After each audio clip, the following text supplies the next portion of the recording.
have discussed about all three coordinate system and its relationship. Now our topic is coordinate transformation.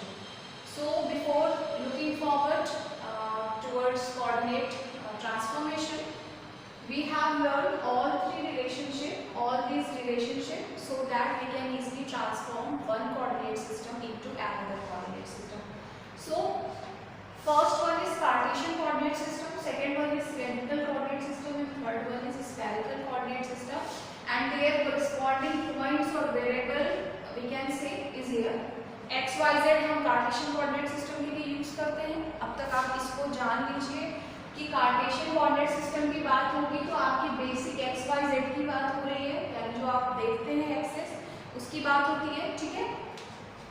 और next अगर हम cylindrical की बात करें तो सिलेंड्रिकल के लिए आप रो, फाई और जेड देखते हैं. उसके बाद आता है स्फेरिकल के लिए आर, थीटा और फाई. इनके बीच की सारे रिलेशन के बारे में हम ऑलरेडी डिस्कस कर चुके हैं और ये किस तरह से आते हैं वो भी हम देख चुके हैं. सो हमें अपने माइंड में से रखना है कि rho is equal to X square plus Y square. आप देख रहे हैं कि रो किसका है, सिलेंड्रिकल कोऑर्डिनेट सिस्टम के वेरिएबल है और एक्स, वाई, जेड आपके कार्टेशियन कोऑर्डिनेट के वेरिएबल्स होते हैं. और इनके बीच में रिलेशन यानी अगर आपको x और y पता है, यानी आपको coordinate system Cartesian coordinate system के वेरिएबल्स पता है, तो आप सिलेंड्रिकल कोऑर्डिनेट सिस्टम का रो यानी कि जो आपकी सिलेंड्रिकल की रेडियस है आप उसको निकाल सकते हैं. ठीक है, इस रिलेशन से. उसके बाद सिलेंड्रिकल का आपका फाई होता है, एजीमुथल एंगल जिसको बोलते हैं, जो कि एक्स वाई प्लेन में आप ड्रॉ करते हैं from x axis in x y plane. Okay, तो वो कैसे निकल पाएगा आपका कि phi is equal to tan inverse y by x. यानी अगर आपको y और x की वैल्यू पता है तो आप y बाई x करके उसका tan इनवर्स कर देंगे तो आपको फाई की वैल्यू निकल आएगी. इसी तरह से जितनी भी वैल्यूज हमने अब तक निकाली हुई है सबको मैंने यहाँ पर एक साथ पॉइंट आउट कर दिया है. आप सबको एक साथ लिख करके इसे एज इट इज लर्न भी कर लीजिए ताकि ट्रांसफॉर्मेशन में जब आपको इक्वेशन बनानी हो या फिर आपको न्यूमेरिकल सॉल्व करने हो तो बार बार आपको रिलेशन फिर से क्रिएट करने की जरूरत ना पड़े, आपको पहले से लर्न हो. ठीक है. सो यहाँ तक तो हमने कल की क्लास में देखा हुआ था. उसके बाद देखिए एक छोटा सा रिलेशन है, ये सारी चीजें आपको मिल जाती है. आपकी आर की वैल्यू भी निकल आई थी. ठीक है, ये r is equal to under root x square plus Y square plus z square. यहाँ तक क्लास वीडियो में हमने कवर किया था. उसके बाद देखिए एक रिलेशन होता है tan और sec का. ट्रिग्नोमेट्रिक रिलेशन आपने देखा होगा, tan square theta is equal to sec square theta minus 1. तो यहाँ पर आपको पता है कि जो cos थीटा की वैल्यू है, अगर यहाँ से आप देखें cos थीटा तो cos थीटा आपका क्या हो जाएगा, z बाई r हो जाएगा. ठीक है, और cos और sec में क्या रिलेशन होता है, एक दूसरे के रिवर्स होते हैं. तो अगर आपको cos पता है कि z बाई r होता है तो ऑफकोर्स sec थीटा आपका क्या हो जाएगा, r बाई z हो जाएगा. और इसी रिलेशन में अगर आप sec स्क्वायर थीटा की वैल्यू पुट करेंगे तो अगर sec थीटा आपका r बाई z है तो यहाँ पर क्या हो जाएगा, r square upon z square minus 1. और जब हम इसको सॉल्व करेंगे तो आपको देखिए tan square theta is equal to r square minus z square upon z square, इस तरह से एक रिलेशन मिल जाएगा. उसके बाद आप r स्क्वायर की वैल्यू जान रहे हैं, r स्क्वायर की वैल्यू क्या हो जाएगी, x square plus y square plus z square, क्योंकि रूट उधर जाएगा तो स्क्वायर बना देना. तो आपने क्या करा, सिंपली r स्क्वायर की जो वैल्यू है उठा करके आपने इसको यहाँ पर रख दिया एंड माइनस करके z स्क्वायर आपका वैसे था. फिर ये और ये कैंसिल हो गया. आपका क्या आंसर आ गया, x square plus y square upon z. ये tan स्क्वायर थीटा का स्क्वायर उधर जाएगा तो आपका रूट हो जाएगा. तो फाइनल हमको tan थीटा का ये रिलेशन मिल गया. तो theta is equal to tan inverse. tan को हम राइट साइड जब ले जाएंगे तो वो tan इनवर्स बन जाएगा. तो आपकी थीटा की वैल्यू क्या आ गई, tan inverse under root x square plus Y square upon z. ठीक है, तो ये सारे रिलेशन ही हमको मिल चुके हैं जिसके हेल्प से हम ट्रांसफॉर्मेशन को पढ़ पाएंगे. तो सबसे पहला काम आपको क्या करना है कि ये सारे जितने भी रिलेशन हैं आपको एज इट इज ऐसे ही लर्न कर लेना है समझकर. ठीक है, उसके बाद नेक्स्ट टॉपिक देखिए आपका कोऑर्डिनेट ट्रांसफॉर्मेशन. तो what is transformation, literal meaning ही है ट्रांसफॉर्मेशन का मतलब बदलना.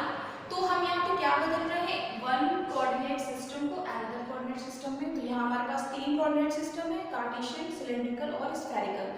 तो आप क्या करेंगे, तीनों ही कोऑर्डिनेट सिस्टम को वन बाय वन एक दूसरे में ट्रांसफॉर्म करेंगे. तो अगर पहले ट्रांसफॉर्मेशन की बात करें यानी transformation of Cartesian to cylindrical coordinate system, means यहाँ पर क्या हम करने वाले हैं कि जो हमारे वेरिएबल एक्स वाई जेड है कार्टेशियन के, उसको हम सिलेंड्रिकल वेरिएबल्स यानी कि रो फाई जेड में कन्वर्ट करेंगे। ठीक है, तो फिर से यही सारे डेरिवेशन आपको काम देंगे जो कि हमने पहले भी यहाँ पर आपके को लर्न करने के लिए बोला है, समझने के लिए बोला है। तो उन्हीं की हेल्प से हमने ये ट्रांसफॉर्मेशन करना है। ठीक है, the relationship between the unit vectors are obtained as follow। इसमें बस आपको एक चीज याद रखनी है कि आपको पता है कि हम यहाँ सारा कुछ वेक्टर्स पे ही काम कर रहे हैं, कार्टेशियन कोऑर्डिनेट, सिलेंड्रिकल कोऑर्डिनेट, सारे में जो आपका जो हम जिस क्वांटिटी की बात करते हैं दैट इज वेक्टर क्वांटिटी। तो वेक्टर क्वांटिटी से हमारा magnitude as well as unit vector, उसकी डायरेक्शन शो करने के लिए उसके यूनिट वेक्टर की जरूरत होती है। तो आप देखें ये सारी चीजें जो निकली है पॉइंट के फॉर्म में, ये सारा कुछ हमको मैग्नीट्यूड दे जाएंगे। क्यों? क्योंकि आपको पॉइंट कैसे, जैसे आप 2, 3, 1, तो ये डिजिट्स मिल रही है ना, मैग्नीट्यूड मिल रहा है ना, तो इसके मतलब ये सारी चीजें जो कि हमने निकाली है रिलेशन के थ्रू, आर जेड मिल रहा है, रो मिल रहा है, ये सारा कुछ हमको क्या दे जा रहा है, मैग्नीट्यूड दे जा रहा है। बट व्हाट अबाउट डायरेक्शंस और द यूनिट वेक्टर्स? ठीक है, तो वो ये डेरिवेशन आपके सिलेबस में नहीं है, बट आप इतना समझ लीजिए कि ए x a y a Z, क्योंकि एक्स के कोरस्पॉन्डिंग, एक्स के अलोंग जो आपकी डायरेक्शन बताने वाला जो आपका यूनिट वेक्टर है that is called a x. उसी तरह से अगर हम बात करेंगे सिलेंड्रिकल में तो वो कहलाता है ए रो। ठीक है, तो आप ये सोचिए कि कोई भी कंपोनेंट जो भी आपका एक्स के अलोंग रहेगा तो वो ए एक्स डायरेक्शन आपको देगा। तो इसका आप एकेडमिक्स में जब आप अपना बीटेक का पढ़ रहे हैं तो उसमें यहाँ पर आपको उसके डेरिवेशन की जरूरत नहीं है। तो ये तीन जो है ए एक्स की वैल्यू, ए वाई की वैल्यू और ए जेड की वैल्यू, वो आपको एज इट इज बस लर्न कर लेना है। इसे हम डिराइव करके नहीं दिखाएंगे, इसका ऐसा कोई यूज नहीं है। तो ए एक्स की वैल्यू यानी आप जब यूनिट वेक्टर की बात करेंगे तो क्या हो जाएगी, cos फाई sin फाई के टर्म्स में, cos फाई ए रो sin फाई। अब आप ये सोच रहे होंगे कि ये cos और sin के टर्म्स में ही सारा क्यों आ रहा है? तो आपको पता है कि जब भी कोई क्वांटिटी अपने बेस से किसी एंगल पर होती है तो क्या होता है, उसके हमेशा दो कंपोनेंट्स हो जाते हैं, एक हॉरिजॉन्टल कंपोनेंट, एक वर्टिकल कंपोनेंट। हमेशा जो उसका हॉरिजॉन्टल कंपोनेंट होता है उसके साथ हम cos लगाते हैं, cos थीटा cos फाई, जो जैसे भी आपका एंगल अंडर कंसीडरेशन होगा, थीटा होगा तो थीटा, फाई होगा फाई, या फिर कोई और एंगल। उसी तरह से जो आपका वर्टिकल कंपोनेंट होता है उसके साथ sin फाई लगता है। तो इन द सेम वे जब हम ट्रांसफॉर्म कर रहे हैं, मीन्स आप वन कोऑर्डिनेट सिस्टम से अनदर कोऑर्डिनेट सिस्टम में ट्रांसफॉर्म कर रहे हो, तो उनके जो करस्पॉन्डिंग आपके यूनिट वेक्टर्स हैं वो भी कहीं ना कहीं क्या होंगे, कहीं ना कहीं वो कंपोनेंट्स में डिवाइड होंगे। तो इसलिए जो उनके यूनिट वेक्टर्स भी हैं वो भी उसी के करस्पॉन्डिंग आपको उसकी डायरेक्शंस बताएंगे। तो ये यूनिट वेक्टर आपका इस फॉर्म में आएगा, जिसे आपको एज इट इज लर्न कर लेना है। इसका कोई एज सच डेरिवेशन नहीं है और ना ही इस पर इतना ज्यादा एक्सप्लेन करने की जरूरत है। ठीक है, तो बिफोर लर्निंग द ट्रांसफॉर्मेशन, ठीक है, we have to learn all this formula we can say and this unit vectors. ठीक है, जब हमको ये चीजें अच्छे से समझ में आ जाएंगी, इसके बाद हम मैट्रिक्स के फॉर्म में किस तरह से कोऑर्डिनेट सिस्टम को ट्रांसफॉर्म करना है वो नेक्स्ट क्लास में देखेंगे। ठीक है, तो ये सारी चीजें आप नोट डाउन करके प्रॉपर वे में। So for transformation the unit vectors are where a x a y and a z. अब इन यूनिट वेक्टर्स का हम किस तरह से यूज करके ट्रांसफॉर्मेशन मैट्रिक्स बनाएंगे इसे देख लेते हैं। तो we know that for Cartesian coordinate system a vector is equal to a x a y and a z.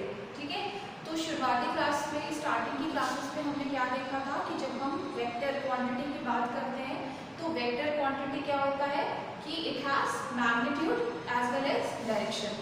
तो आपको अगर कोई वेक्टर ए लिखना है तो आप कैसे लिख देते हैं कि vector a is equal to mod of a and unit vector. ठीक है, यूनिट वेक्टर सफिक्स में ए लगाते हैं। सफिक्स में ए लगाने का मतलब क्या है कि यहाँ पर आपका वेक्टर ए की बात हो रही है, तो जो आपका यूनिट वेक्टर ए है वो वेक्टर ए के जो डायरेक्शन है, वेक्टर ए की डायरेक्शन है वो बताएगा। ठीक है, बट यहाँ पर आपको ये नहीं पता चल रहा है कि ये तीनों एक्सिस के अलोंग इसकी क्या डायरेक्शन है, क्या इसका मैग्नीट्यूड है। तो जब हम उसे एक्सपैंड फॉर्म में लिखते हैं तो आप इस तरह से लिखते हैं, यानी इसी वेक्टर ए को जो हम इस तरह से रिप्रेजेंट करते हैं उसको हम एक्सपैंडेड फॉर्म में इस तरह से लिखते हैं, जिसमें कुछ नया नहीं हुआ है। देख सकते हैं आप a x a y and a z. तो ए एक्स क्या हो गया, मैग्नीट्यूड एंड एक्स की डायरेक्शन पे अलोंग जो आपका यूनिट वेक्टर होगा दैट इज एक्स, उसी तरह से वाई और in the same way z. ठीक है, यानी आपको अगर कोई वेक्टर लिखना है एक्सपैंडेड फॉर्म में जिसमें आपकी तीनों डायरेक्शंस इन्वॉल्व हो तो हम इसको इस तरह से लिखते हैं। ठीक है, अब आपके अगर कैपिटल एक्स, कैपिटल ए वाई और कैपिटल ए जेड की बात करें तो आपको बताया था कि ये क्या कहलाते हैं, वेरिएबल्स कहलाते हैं। और वेरिएबल्स क्या होंगे आपके, जो आपके पॉइंट्स होते हैं एक्स वाई जेड। ठीक है, जैसे किसी प्लेन में अगर हम कोई पॉइंट एक्स वाई जेड ले रहे हैं तो जो मैग्नीट्यूड है, मैग्नीट्यूड इज नथिंग बट क्या, डिजिट्स के फॉर्म में मिलेगा ना आपको, मैग्नीट्यूड है। तो और पॉइंट्स भी आपके कैसे होते हैं, मैग्नीट्यूड होता है। तो कहीं ना कहीं जो ए x a y a Z है वो पॉइंट्स ही होता है, जिसे हम वेरिएबल कह रहे हैं। ठीक है, तो ये तो हमको नंबर्स के फॉर्म में मिल गया, but what about a x a y and a z. ठीक है, तो इसलिए आपको बताया गया था कि जो ए एक्स ए वाई और ए जेड है अब हम इन्हीं का यूज करेंगे। यानी आपको कोई, आपने तो a capital A x capital A y और कैपिटल ए जेड आपको पॉइंट है, नंबर्स है, वो तो मिल जाएंगे, but a x a y और ए जेड की जो वैल्यू है वो आप उठा करके यहाँ से रखेंगे। ठीक है, तो अब हम यही करते हैं कि जो वैल्यूज है हमारी a x a y a z की हम इसको यहाँ पर पुट कर देंगे। तो putting values of unit vectors from equation 3 to equation 4, तो हमें क्या मिलेगा। तो देखिए आपने ax वैसे ही रखा हुआ है और ये जो ax कैप है इसकी जगह पर हम देख सकते हैं पूरी आपने इसकी वैल्यू रख दी ax। ठीक है, उसी तरह से आपने ay लिखा और उसके बाद जो ay है वो वैल्यू कहाँ से हमको मिल जाएगी, यहाँ से मिल जाएगी। उसी तरह से az आपने लिखा और चूंकि यहाँ पर कार्टेशियन और सिलेंड्रिकल का जो z डायरेक्शन है वो सेम होती है तो उनकी यूनिट वेक्टर्स भी क्या होंगे, सेम होंगे। देयर इज नो कंपोनेंट, मैंने बताया था ना कि ये आपका कहाँ से बिल्डअप हो रहा है, ये इसलिए हो रहा है क्योंकि आपका कुछ कंपोनेंट जब हम कन्वर्जन कर रहे हैं, जब हम ट्रांसफॉर्म कर रहे हैं तो क्या होगा कि कुछ क्वांटिटी ऐसी है जो कि हॉरिजॉन्टल और वर्टिकल कंपोनेंट में क्या हो जाएंगे, डिवाइड हो जाएंगी। बट जो आपका z एक्सिस है, z एक्सिस आपकी सिलेंडर की एक्सिस भी देखा जाए या फिर कार्टेशियन की बात करें तो दोनों में आपका z सेम होता है, तो उनकी जो डायरेक्शंस है वो भी सेम होगी, कोई डिवाइड नहीं हो रहा है, कोई कंपोनेंट्स नहीं बन रहे हैं हॉरिजॉन्टल वर्टिकल, तो यहाँ पर किसी भी तरह का कोई भी यूनिट वेक्टर चेंज नहीं हुआ, तो वो एज इट इज आप देख रहे हैं कि हम उसको az वैसे लिख देंगे। ठीक है, अब आपको दिख रहा है कि यहाँ पर ये ब्रैकेट लगी हुई है, ब्रैकेट लगी है जिसे हम मल्टीप्लाई करेंगे, इस ax से हमने पूरा मल्टीप्लाई कर देना है। ठीक है, तो आप इसको पूरा मल्टीप्लाई करके लिखेंगे, देखिए ax cos phi a, तो ये ब्रैकेट हम ओपन कर रहे हैं, तो आप ये ब्रैकेट ओपन करेंगे तो देखिए ax cos phi a रो का टर्म आएगा। उसी तरह से हम क्या रखें कि हमारे सारे a रो के टर्म्स एक साथ हो जाए, a phi वाले टर्म्स एक साथ हो जाए और az वाले टर्म्स एक साथ हो जाए। ठीक है, तो आप इसे ओपन कीजिएगा और ओपन करने के बाद जितने भी a रो वाले हैं, एरो मीन्स स्मॉल एरो, ठीक है, जितने भी स्मॉल एरो वाले आपके टर्म्स हैं आप उनको एक साथ कीजिएगा, a phi वाले टर्म्स जो हैं आप उसको एक साथ कीजिएगा। कॉमन लेने के बाद देखिए आपको ब्रैकेट में कुछ इस तरह की चीजें मिलेंगी। ठीक है, तब आप कंपेयर कीजिएगा। अब हम कंपेयर क्यों कर रहे हैं, क्योंकि जब ये बनकर आया ना तो आपका एरो a phi और az इस तरह से मिल जाएगा, बट ब्रैकेट में कुछ ज्यादा ही बड़ी बड़ी चीजें आपको दिखाई दे रही है, ब्रैकेट में कुछ बड़ा सा आया हुआ है। तो यही है आपका जो आपका ट्रांसफॉर्मेशन के बाद की चीज़ें जो आई हुई है वो आपको यहीं से पता चलेगी। ठीक है, तो देखिए जब आप कंपेयर करेंगे तो आप यहाँ पे क्या कर रहे हैं, कार्टेशियन कोऑर्डिनेट सिस्टम को ट्रांसफॉर्म कर रहे हैं सिलेंड्रिकल कोऑर्डिनेट सिस्टम में। तो जब हम कार्टेशियन को लेकर के सॉल्व करेंगे, क्यों, क्योंकि आपके पास इंफॉर्मेशन किसकी है, आप ट्रांसफॉर्म किससे किस में कर रहे हैं, कार्टेशियन को सिलेंडर में कर रहे हैं, मीन्स हमारे पास कार्टेशियन की इंफॉर्मेशन है। तो जब हमारे पास कार्टेशियन की इंफॉर्मेशन है तो उससे हम क्या ला रहे हैं, सिलेंड्रिकल की। तो कार्टेशियन का वेक्टर अगर हम लेके चल रहे हैं तो हम किसकी बात करेंगे, सिलेंडर के वेक्टर की। तो सिलेंडर का वेक्टर आपका क्या होता है, a vector is equal to a rho plus a phi और प्लस az। तो जब आप कार्टेशियन का लेकर के ये सॉल्व कर रहे थे ना, तो अब ये जो आपका आया हुआ है, ये जो रिजल्ट आया है उसको कंपेयर करेंगे। तो देखिए comparing equation 5 with a vector is equal to a rho, यानी सिलेंडर से हम कंपेयर करेंगे। तो देखिए ये जो एरो है आपका, यहाँ पर इसका कोफिशिएंट कौन है, कैपिटल एरो, a phi का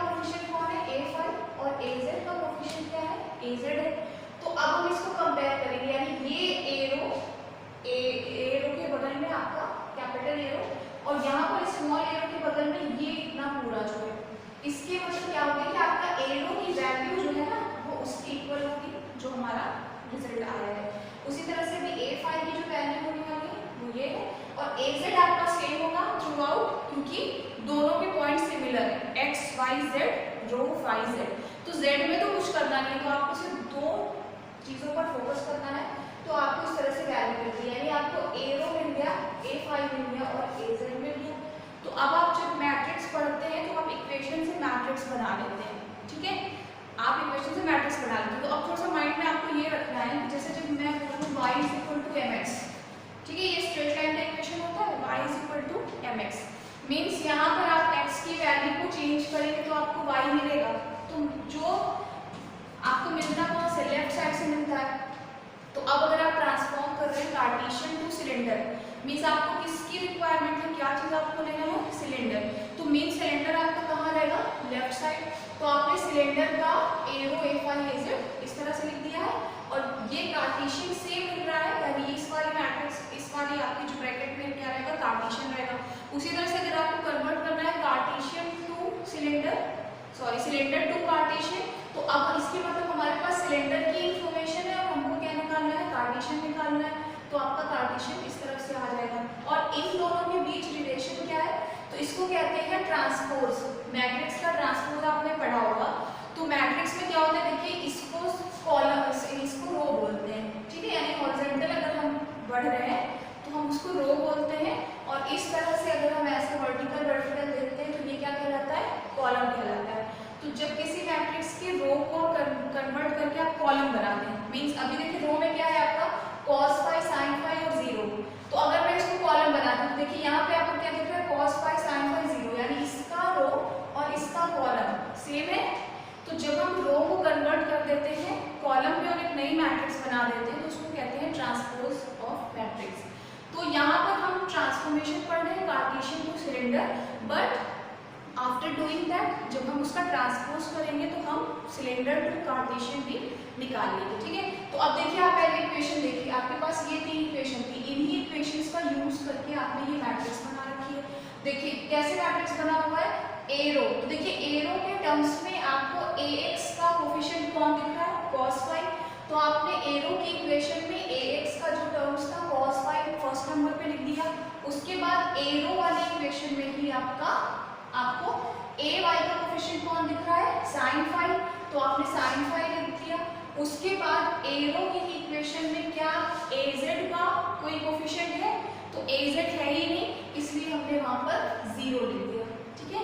उसी तरह से दूसरी इक्वेशन है आपकी a5 की, तो a5 में देख लीजिए आप ax के साथ कौन है, माइनस ऑफ sin फाई, तो हमने माइनस sin फाई लिख दिया। a5 की इक्वेशन में ay का क्या कोफिशिएंट है, cos फाई, तो हमने cos फाई लिख दिया, और सेम az का कोई कोफिशिएंट नहीं है, az एग्जिस्ट ही नहीं कर रहा है, तो वहां पर 0 हो गया।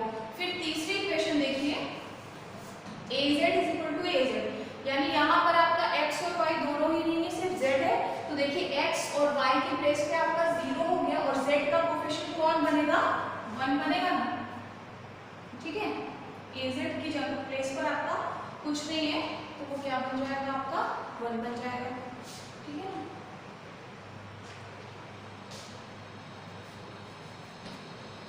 तो इस तरह से हमने क्या देखा कि ट्रांसफॉर्मेशन, यानी ये जो मैट्रिक्स, यही मैट्रिक्स आपको लर्न कर लेनी है, ठीक है, ये मैट्रिक्स आपको लर्न कर लेनी है, और जब आपको वैल्यूज दी जाएंगी कार्टेशियन टू सिलेंडर में कन्वर्ट करना होगा, तो हम इसी मैट्रिक्स का यूज करके कार्टेशियन टू सिलेंडर में ट्रांसफॉर्म कर लेंगे। दूसरा देखिए आपका दूसरा क्या है, the inverse of the transformation gives a rho a5 az to ax ay, यानी अब सिलेंडर से हम कार्टेशियन निकाल सकते हैं। तो one transformation gives Cartesian to cylinder, and जब हम मैट्रिक्स को ट्रांसपोज कर देंगे तो वो जस्ट उसका रिवर्स आंसर देगी, यानी आपका क्या हो जाएगा, सिलेंडर से हम कार्टेशियन निकाल लेंगे, तो आपका ये मैट्रिक्स काम करेगा। उसमें सिंपली हुआ क्या, दोनों सेम है, यानी आप एक याद करोगे और दूसरा आपको अपने आप याद हो जाएगा, सिंपली रो को कन्वर्ट करके कॉलम में, ठीक है। तो ये दोनों ही मैट्रिक्स सेम है, सिंपल आपका रो को कॉलम में चेंज करना है। तो इस तरह से आपकी दो मैट्रिक्स, इनफैक्ट दो न्यूमेरिकल्स आपके तैयार हो जाएंगे अगर आपका आता है तो, ठीक है। तो हमने एक ट्रांसफॉर्मेशन पढ़ लिया। तो ट्रांसफॉर्मेशन के स्टेप्स बेसिकली आपको ट्रांसफॉर्मेशन के स्टेप्स को माइंड में रखना है कि सबसे पहले हमको वो वेक्टर लेना है जिसका ट्रांसफॉर्मेशन करके हम अगले कोऑर्डिनेट सिस्टम के ट्रांसफॉर्मेशन को निकालना चाह रहे हैं। तो आपने सिंपली क्या लिया, वेक्टर की वैल्यू लिखी, उसके बाद आपको यहाँ फोकस करना है कि आपका ax, ay और az यानी यूनिट वेक्टर्स आपके क्या है। यूनिट वेक्टर्स की वैल्यू आपको डायरेक्टली लर्न कर लेनी है, आप उसको रखेंगे, उसके बाद आप ओपन करेंगे ब्रैकेट को और फिर सारे यूनिट वेक्टर्स जो कि आपके a0, a5 और az हैं, तो वो यूनिट वेक्टर्स को कॉमन ले लेंगे। कॉमन लेने के बाद आप सिंपल सिलेंड्रिकल कोऑर्डिनेट सिस्टम के जो वेक्टर है उससे कंपेयर कर रहे हैं और कंपेयर करने के बाद आप 3 इक्वेशन पा रहे हैं और उस 3 इक्वेशन से हेल्प से हम क्या कर रहे हैं, मैट्रिक्स बना रहे हैं। और जब मैट्रिक्स का ट्रांसपोज कर दे रहे हैं मीन्स रो को कन्वर्ट कर दे रहे हैं कॉलम में, तो आप जस्ट उसका रिवर्स ट्रांसफॉर्मेशन पा जाओगे।